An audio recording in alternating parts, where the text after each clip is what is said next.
I don't know. I just think he looks super, super cool. And like, I don't know. Yeah, I with Pikachu.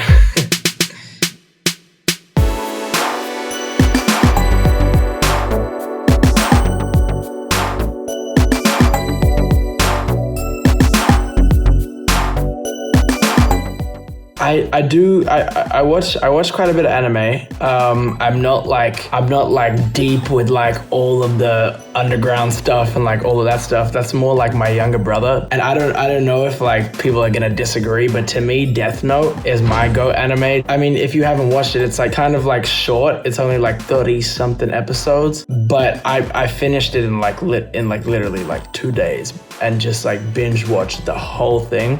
And it was so interesting. Like that's all I wanted to do for like 2 days was just watch Death Note. And I'm somebody who needs to like be out of the house at all times and like active and like doing stuff.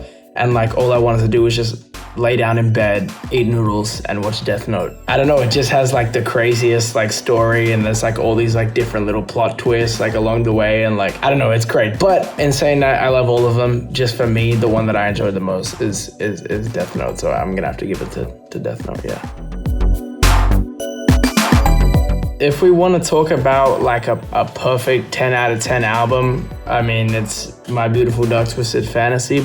But if we're talking about personally, to me, my favorite album, it would have to be 808s and Heartbreak. And when I was young and that came out, that was my first real introduction to Kanye. I was like super, super young. And I remember like my mom playing it a lot. It sounded different to a lot of the other music that was being played around me. I don't know, dude, that album just like influenced this whole new generation of music. So yeah, like influence wise and personal wise, 808s and Heartbreak for sure. But yeah, like again, a 10 out of 10 album is obviously My Beautiful Dark Twisted Fantasy, but yeah, I'm still going with 808s and Heartbreak for me.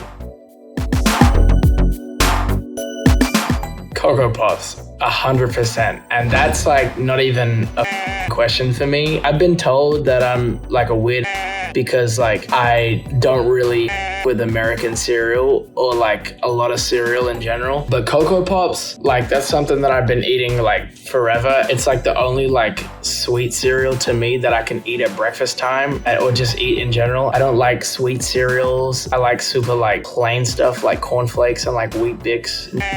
But Cocoa Puffs is like number one because it's like the perfect balance for me. Sweet to the point where like I still really enjoy it, but like not too sweet where I want to like throw up. By the way, just like throwing in a little side piece, America doesn't have Cocoa Pops. They have like Cocoa Puffs, and the Pops are still way better to me.